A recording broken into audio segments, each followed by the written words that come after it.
Table for One, Episode 5. This week we're talking about some games coming up real soon, some recent plays including Guilds of London and Ice Cool, and solo challenges on Board Game Geek.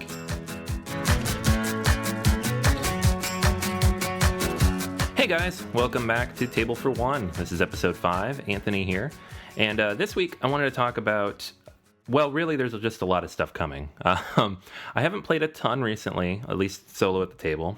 Family's been a little sick again, and, you know, life being what it is. I've actually played a lot more games with groups than I have at home, which is awesome, and I, obviously prefer being out and socializing with other humans to sitting in my office by myself with a lamp. But not that there's anything wrong with that. I have a lot of fun with it, but, occasionally it's good to get out and talk to people. But to that end, there are a couple of games I did get to the table recently. Nothing solo only, but there are a lot of games coming very, very soon that are in the mail, about to be in the mail, pending. Very excited. I have A Feast for Odin, which as of recording this, all the websites say it's coming out tomorrow and should ship tomorrow. So I should have it by the time I record next week, and then hopefully we'll have played it and we can talk about it in 2 weeks. The Arkham LCG, all the rumors are pointing to that coming out this weekend, so hopefully that comes in next week at the local store, and I can talk about that in the following week. Nautilion looks like it's bumping around the end of the year, so it might be a little more time. Lots of things to look forward to in the next 2-3 weeks, but this week, not so much. Not that there were not some good games at the table, but the big stuff's coming. If you are currently in Essen, reading up on Essen coverage, or playing something awesome that you just picked up, shoot me a message, because I am obviously not in Germany. I am back in Pittsburgh, PA, watching with bated breath to see what comes out of there. The big games I'm going to be talking about today, though, the one that I did play a fair amount of, finally got my way through the rules, finally figured out all of the different iconography, that's Guilds of London. Also going to talk a little bit about some dexterity games I've been playing lately, and finding actually quite a bit of fun in practicing and working on my technique in those.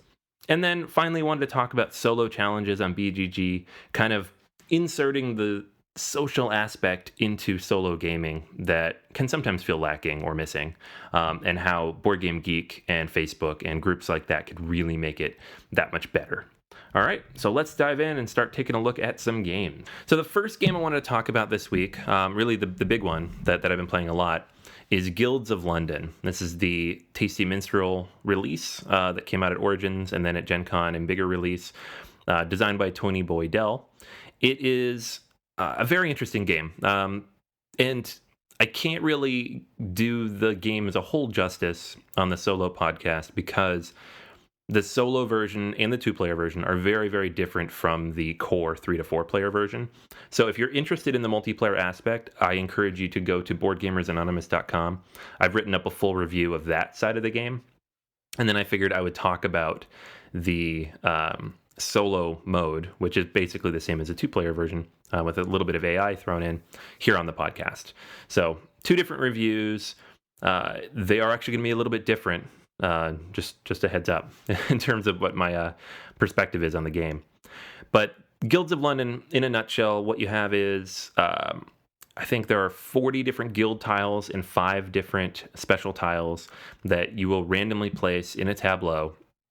With the 1-player version of the game, you're playing with the 2-player rules.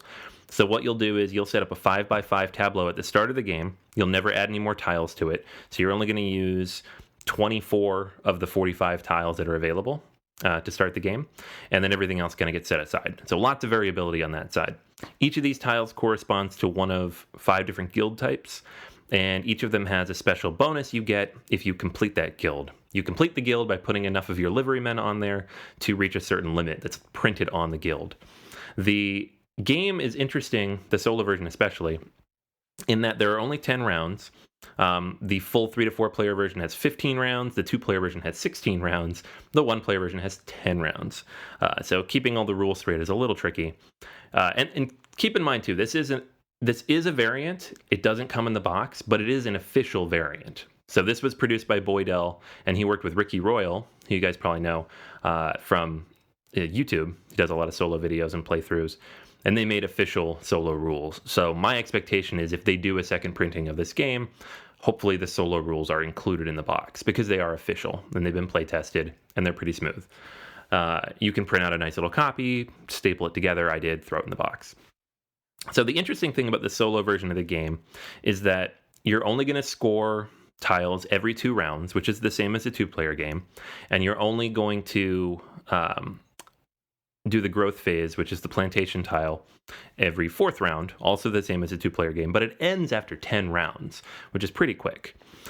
You're also going to draw random cards every turn for the AI, and that's going to determine where their liverymen go. So every round, they're going to place 3 liverymen on the board, period. They're also going to score a minimum of 1 tile every round, because every round, whatever tile has the beetle, which is a big neutral meeple that moves around the board, will flip over and score for the opponent. So it's really, you have the opponent constantly scoring points, and you just need to keep up with them. And so I've played this 3 or 4 times in the last week. Takes about an hour each time, and I almost said computer, but the AI score is usually, the first 2 times I think it was 49 both times, and then it was like 55 and then 43. So it's in that range, between 45 and 55. I haven't played it enough to know how much more variability there is, but that seems to be about where it ends up. The rules do also recommend to, if you want a harder version, you just draw more cards. So that would definitely make it harder if they put out more liverymen. In terms of performance, it seems very difficult at first. So as you work your way through the first maybe 5 or 6 rounds, you're going to be pretty far behind. In fact, that first game, I think the AI was up to like 35 points at one point, and I was still sitting back at 15. But keep in mind that the AI does not score mayor cards, and these are the bonus cards you get at the end of the game. And they correspond to a lot of different things, having certain types of tiles, having a certain amount of cards in your hand. There's 21 of them, so it's a lot of different things that it could be. And then they don't score for adjacency. So at the end of the game, when you flip a tile, you place one of your meeples on it. That's a master, quote unquote. And if you have multiple of those tiles that are adjacent to each other, you're going to score extra points for every pair. They don't score for that. So you're going to score a lot of points at the end of the game that the AI doesn't. So it balances out pretty well, it seems. So thoughts on the game. My full review up on the website, I talk a lot about this. The game on paper is brilliant. There's so much variability. There's so many different things you can do.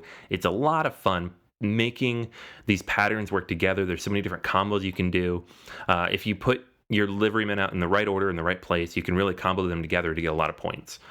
The big problem here, and this is a much bigger problem in the multiplayer than it is in the solo, but it's still an issue, is it's a pretty steep learning curve. The game comes with 2 full-sized 8.5 by 11, 2-sided player aids full of all the cards. Every card is different. All the iconography is different. I've played the game 6 times total now, 4 solo and 2 with other people. And I feel comfortable now. Probably after the 5th play, I felt comfortable knowing what all the iconography is. That's a lot. That takes a long time. And I like iconography, but it's a little steep. Now, playing by yourself, not a big deal. You just reference those cards, you go forward, you can make judgment calls if you're not sure. No big deal. Playing with other people, big deal, slows the game down immensely. So when you read the review on the website, and for a game like this where it's $60 and it's designed for multiplayer and single player, you probably do care about the multiplayer aspect. So I do encourage you to go read it. It's a tough game, and I can't give it a buy. It's a play.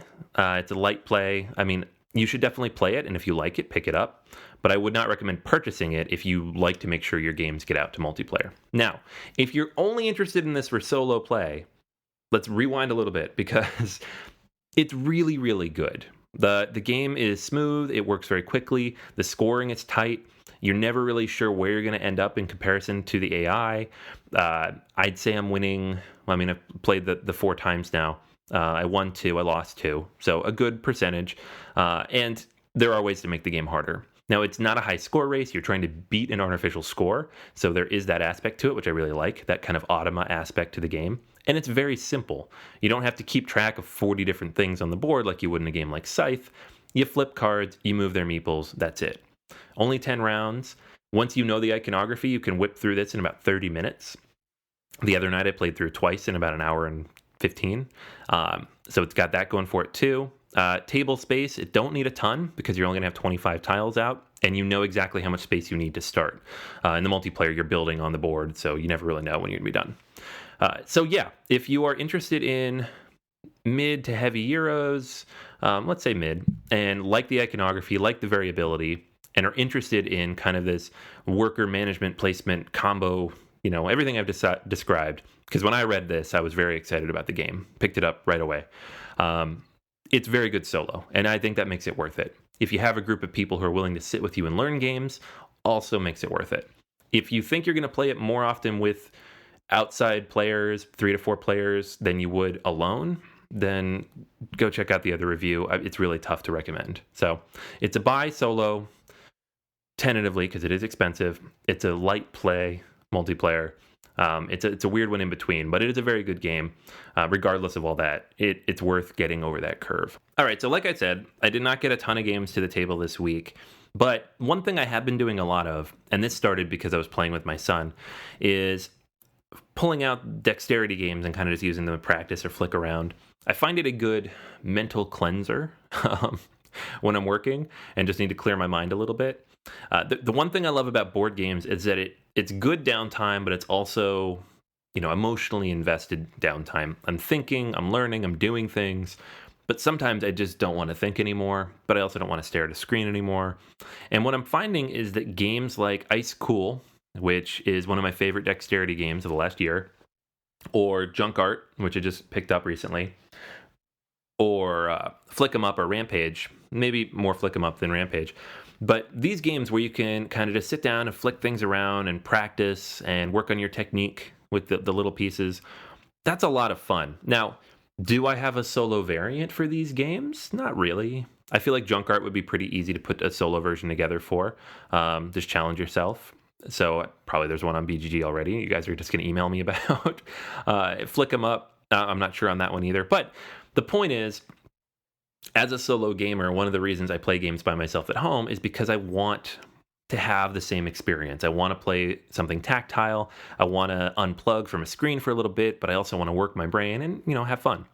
But occasionally I just don't have the energy to dig into a game like Guilds of London and pull out the reference card 7 times, or, punish myself in Friday and just lose over and over again.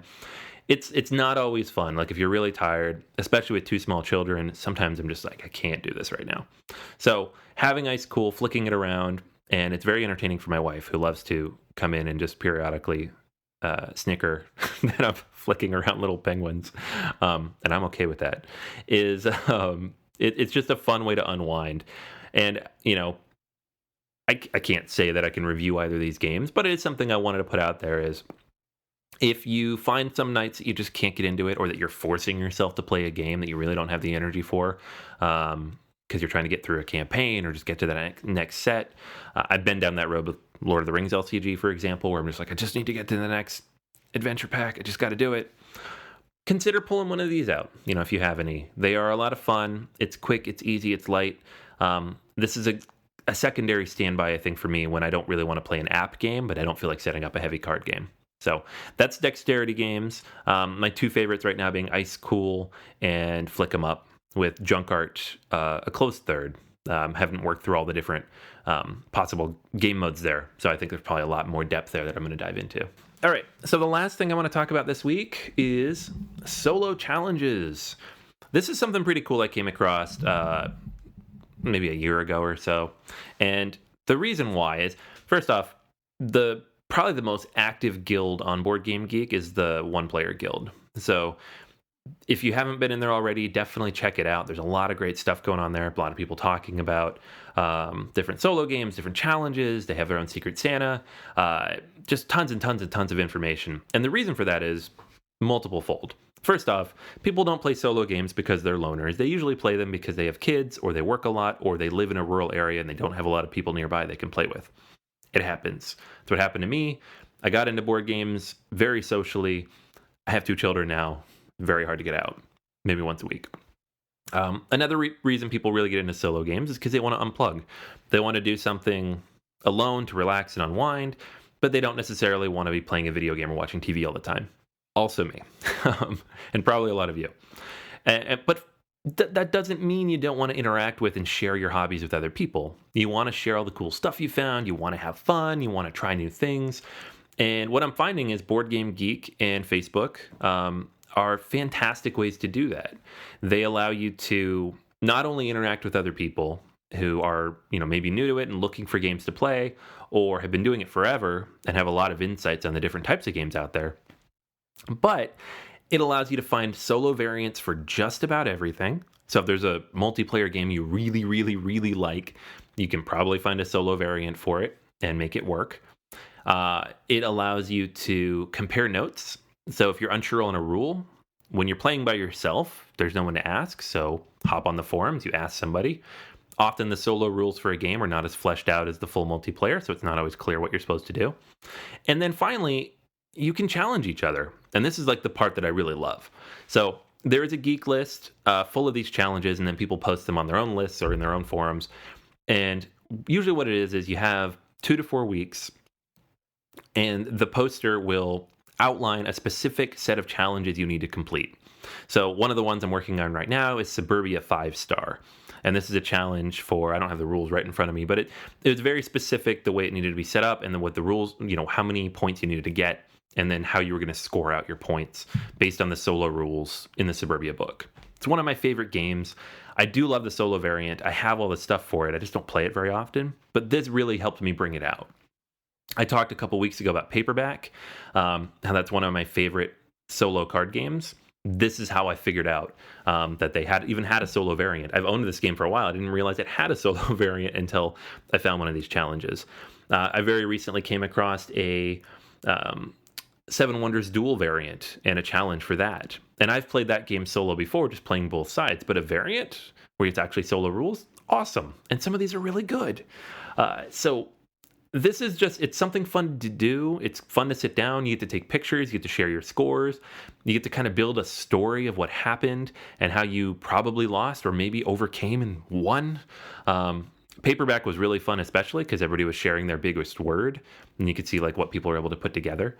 And that is one of the best parts, I think, of board gaming in general. The community is fantastic. It doesn't matter if you're playing at home by yourself.